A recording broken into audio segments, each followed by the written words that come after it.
Sorry for the disturbance. So these are the microwave frequency bands. Just you need to remember all these bands and you need to keep your mind. So just you need to remember when the radar were first developed at K band during the World War II. We already discussed this term. It was not known that there was a nearby absorption band due to water vapor and oxygen in the atmosphere. So to avoid these type of problems, the original K band was split into two, like a lower Ku band and upper Ka band. For overcome such type of problems or for avoiding such type of problems means the original K band was split into two, a lower band Ku and upper band Ka. So how to measure the frequencies? How to measure the microwave frequencies? So the microwave frequencies can be measured by either electronic or mechanical techniques. The frequency counter, a high frequency heterodyne system, can be used for measuring microwave frequency measurements. The frequency counter or high frequency heterodyne system can be used for measuring microwave frequency measurements. This is the absorption wave meter for measuring in the Ku band. So by using this, we will able to measure the frequency, microwave frequency. Here, the unknown frequency is compared with the harmonic of a known lower frequency by use of a low frequency generator, a harmonic generator and a mixer. So you know the basic definition and functionality of a harmonic generator. This is already studied from the analog communication system and mixer. So you already did the experiments from the analog communication laboratory. So what is the uses of mixer? What is the basic functionality of a mixer? Okay, so the accuracy of this microwave frequency measurement is limited by the accuracy and stability of the reference sources. The mechanical methods are required. A tunable resonator such as an absorption wave meter, which has known relation between a physical dimensions and frequency. The mechanical methods requires a tunable resonator such as an absorption wave meter, which has a known relationship between a physical dimensions and frequency. So in the laboratory settings, just you need to see in the Lenser line we will discuss in the laboratory, in the microwave engineering laboratory. So in that you need to set the Lenser lines can be used to directly measure the wavelength on a transmission line which is made of parallel wires. The frequency then can be calculated from this transmission line which are parallel to the wire. So you need to set like that in the laboratory. We have bench setup, microwave bench setup. So from that, so inside in that, you need to set the Lenser lines, which can be used to directly measure the wavelength on a transmission line. Okay, so which are parallel to the wires. Like that, you need to frequency can be able to measure or calculate it. Similar to another technique is used to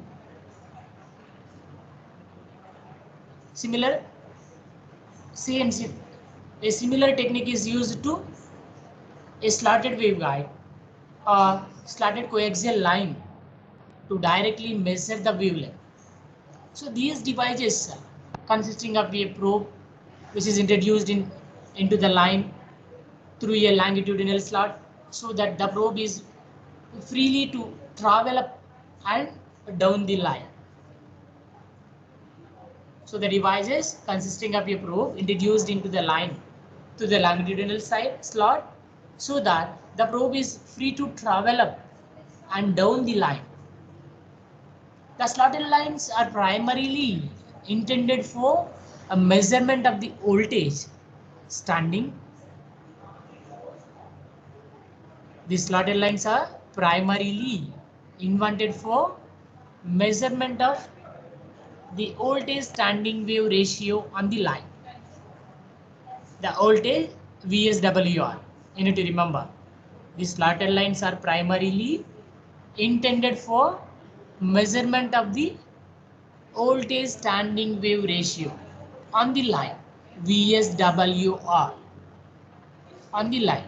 However, which is provided a standing wave is present, they may also be used to measure the distance between the nodes, which is equally half the wavelength, which is equal to half the wavelength. The precision of this method is limited by determination of the nodal locations. So in the diagram, you need to make it the nodal locations. So which are limited by the determination of the nodal locations. Next, what are the effects will getting on human health? Effects on human health. The microwaves do not contain sufficient energy. The microwaves do not contain sufficient energy to chemical changes substances by ionization, and so is an example of non-ionization radiation. Non-ionization or non-ionizing radiation. Just you need to remember, microwaves do not contain sufficient energy to chemically change substances by ionization, and so is an example of non-ionizing radiation. The word radiation refers to energy radiating from a source and not to radioactivity. The word radiation refers to energy radiating from a source and not to radioactivity. It has not been shown conclusively that microwaves have significant adverse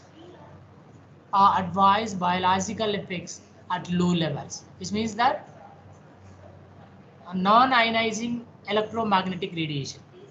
This is other non-ionizing electromagnetic radiation. Some, but not all. In it, studies suggested that a long-term exposure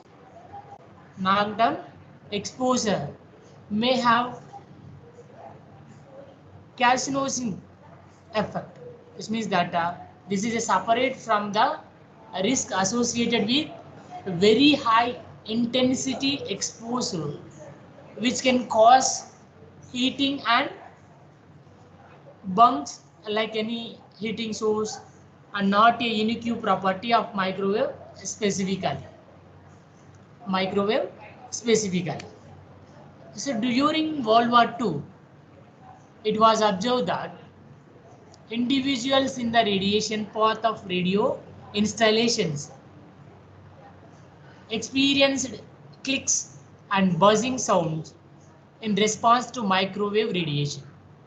So during World War II, it was observed that individuals in the radiation path of radar installation experienced clicks and buzzing sounds in the response to microwave radiation. This means that this microwave auditory effect was throughout to be caused by the microwaves, inducing an electric current in the hearing centers of the brain. Hearing centers of the brain.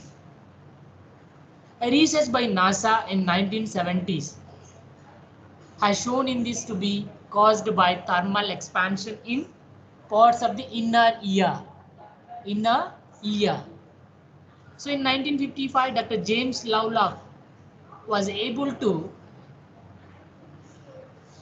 reanimate rats chill to 0 to 1 degree Celsius using microwave diathermy, When injury from exposure to microwaves occurs, it usually results from dielectric heating induced in the body. When the injury from exposure to microwaves occur, it is usually results from dielectric heating induced in the body. The exposure to microwave radiation can be produced cataracts by this mechanism because the microwave heating denature proteins in the crystalline lens of the eye. This means that in the same way that heating turns egg whites white and opaque. This means that the lens and cornea of the eye are especially vulnerable because they contain no blood vessels that can carry away heat. The exposure to heavy doses of microwave radiation can produce heat damage in other tissues as well, up to and including serious burns that may not be immediately evident because of tendency for microwaves to be heat deeper tissues with higher moisture content. With higher moisture content. Just see, this is the microwave vacuum tubes family. This is microwave vacuum tubes family. This means that the microwave tubes are classified into basically two types. The microwave tubes basically classified into two types. The first one is linear beam tubes. The first one is linear beam tubes and the second one is cross field beam tubes. The another name for this linear beam tubes is O-type. The another name for this is O-type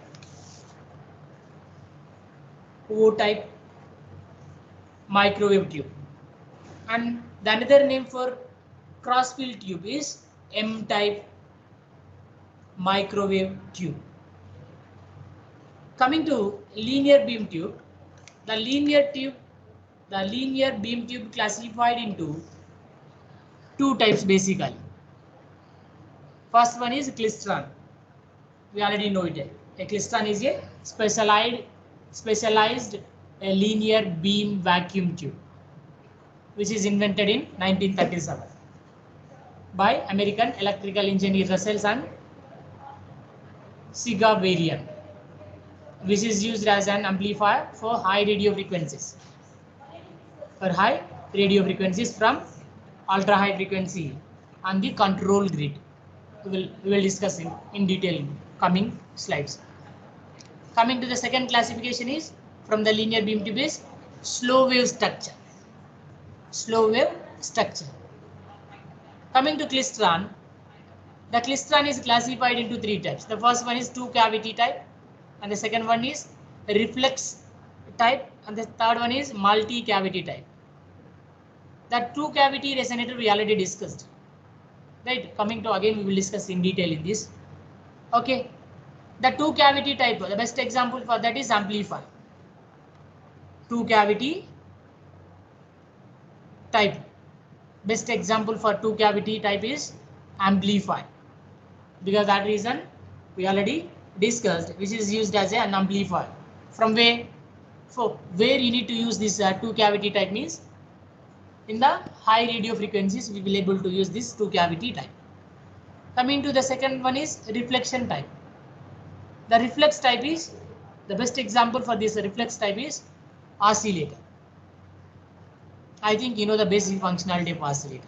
Without giving any input signal, we will get it output from the oscillator. Coming to multi-cavity type. The best example for multi-cavity type. In detail we will discuss. We will discuss in detail. We have in the syllabus.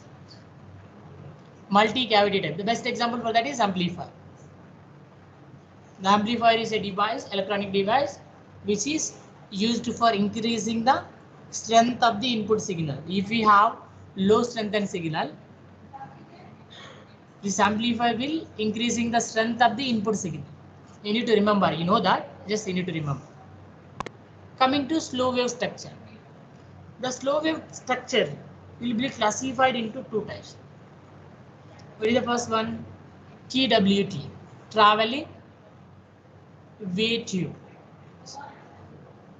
Traveling wave tube, TWT. Okay. This next one is BW. The best example for this TWT is amplifier, and the best example for BW is oscillator. This is the classification of a linear beam tube or O type. Coming to the classifications of a cross field tube or M type.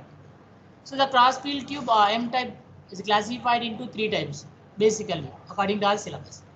The first one is magnetron resonate type, which is uses standing waves. The best example for this is oscillator. The best example for that is oscillator. Coming to the second one is carcinotron non-resonator type. This is used for forward or backward wave. This is used for forward or backward type. The best example for that is oscillator and amplifier. Oscillator and amplifier. Next one is Gaitran. This is used for master effect. This is used for master effect. The best example for that is oscillator. The best example for that is oscillator. So this is the classification. This is the classification of microwave tubes, or the classification of microwave vacuum tubes family tree. Okay, just you need to draw like this. Coming to klystron, this is related to O type, a linear beam vacuum tube. So we already discussed this. A klystron is a specialized linear beam vacuum tube which is invented in 1937 by American electrical engineers Russell and Sigavaria. So this is used as an amplifier for high radio frequencies from ultra high frequency up to into the microwave range. So this is the basic function. Okay. And the low power klystrons are used as oscillators. So what are the, so why or where you need to use oscillators means, so where you require low power, so from there you need to use this type of a klystrons. So the statement indicates that only low power klystrons are used as oscillators in terrestrial microwave relay communication links. So in the relay communication, in the microwave relay communication links, it will use this low power klystrons, which are used as a oscillators. So these oscillators will providing, which will require low power, because that reason you need to use these oscillators like a low power klystrons. So while high power klystrons are used, let us assume if you require high power means, so what you need to use? So the high power klystrons are used as output tubes in the ultra high frequency television transmitters. So where you need to use these high power klystrons means at output tubes. These ultra high frequency television transmitters will be used, and in the satellite communication and radar transmitters, and to generate the drive power for modern particle accelerators. So these will be using in television transmitters, satellite communication, radar transmitters. This will be generate the drive power for modern particle accelerators. Modern practical accelerators. In a klystron, an electron beam interacts with radio waves as it passes through resonant cavities, metal boxes along the length of a tube. In a klystron, you have an electron beam. Inside a klystron, you have an electron beam, which is interacts with radio waves as it passes through a resonant cavities, metal boxes along the length of a tube. The electron beam first passes through a cavity to which the input signal is applied. The electron beam first passes through a cavity to which the input signal is applied. And the energy of the electron beam amplifies the signal, and the amplified signal is taken from a cavity at the other end of the tube. The energy of the electron beam amplifies the signal, and the amplified signal is taken from a cavity at the other end of the tube. The output signal can be coupled back into the input cavity to make an electronic oscillator to generate radio waves. You need to remember, the output signal can be coupled back into the input cavity to make an electronic oscillator to generate radio waves. So after that, the gain of the klystron can be high, which is 60 decibels, or sometimes more also will get it, with output power up to tens of megawatts. But the bandwidth is narrow. Why? If the gain is increases, what will happen? The bandwidth will be decreases. These two will be inversely proportional. So usually a few percentage, although it can be up to 10% in some devices. So based on the inversely proportional relation between gain and this bandwidth, you will get it less bandwidth or narrow bandwidth from the klystron. Okay, the gain of the klystron can be high. It is up to 60 decibels or more, with output power up to tens of megawatts. But the bandwidth is narrow, usually a few percentage, although it can be up to 10% in the some devices. And let us assume if you have a reflex klystron. The second one is reflex klystron. A reflex klystron is an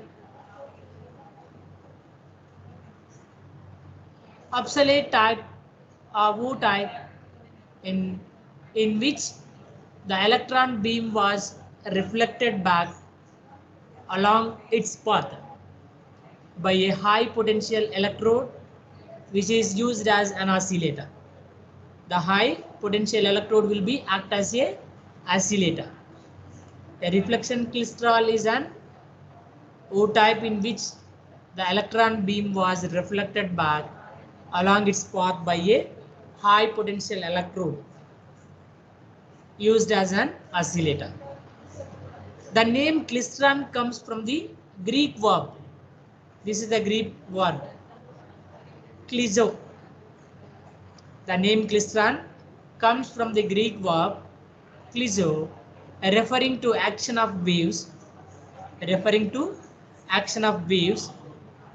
breaking against a show, and the suffix tron. This is the Greek word tron, meaning the place where the action happens. You need to remember, the name klystron comes from the Greek word klizo, referring to the action of waves breaking against a show, and the suffix tron. This is the Greek word, in English tron, meaning the place where the action happens. The name klystron was suggested by Hermann Frankel, a professor in the classics department at Stanford University, when the klystron was under development. The name klystron was suggested by Hermann Frankel, a professor in the classics department at Stanford University when the klystron was under development. When the klystron was under development. Coming to history of the klystron and reflux. The first prototype klystron manufactured by Westinghouse in 1940. The first prototype klystron manufactured by Westinghouse in 1940. A part of the tube is cut away to show the internal construction. On left are the cathode and accelerating anode, which create the electron beam. In the center, between the wooden support, it is the drift tube surrounded by the two donut shaped cavity resonators, the buncher and the catcher. The buncher and the catcher. The output terminal is visible.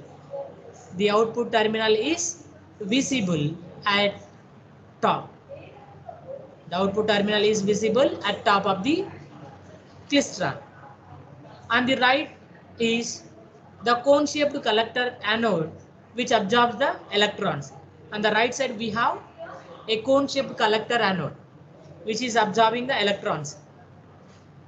The output terminal is visible at the top of the klystron, and the right side the cone-shaped collector anode which is absorb the electrons. It could generate 20 watts of power at 40 centimeters with 50% efficiency. It could generate 200 watts of power at 40 centimeters with 50% efficiency. And the frequency range is 750 megahertz. 750 megahertz. This is the klystron. Just you need to see. In that what we have.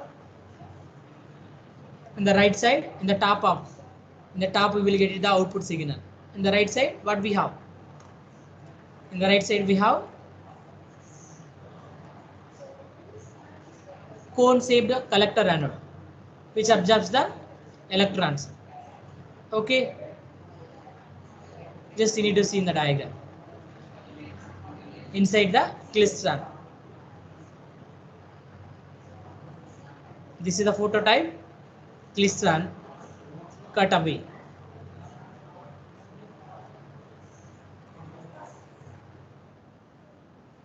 So the klystron was first a significantly powerful source of radio waves in the microwave range. So when will be the klystron will act as a powerful source? Significantly means radio wave which will be powerful source of radio waves in the microwave frequencies.